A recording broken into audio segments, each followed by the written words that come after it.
So much to learn about, it'll make you want to shout, Blippi!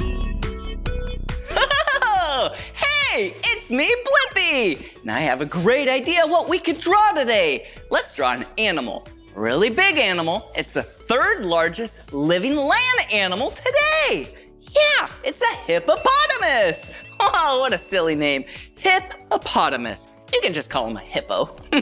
All right, let's see. Hippos are really big, so let's draw an oval. Yeah, for its mouth area. Ooh, and then half circle for its head. Ooh, and let's draw 2 small circles for the eyes. Ooh, and then 2 little cute ears. There we go. Ooh, and 2 dots for the nose.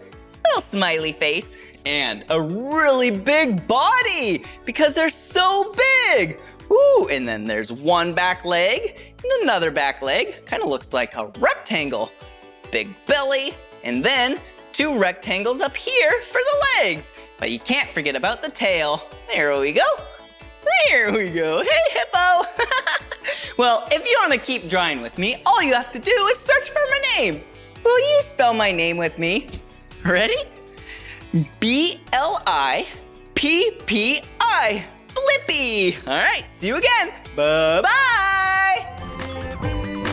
Come on, everyone, let's make learning fun. Blippi, Blippi. So much to learn about, it'll make you want to shout, Blippi!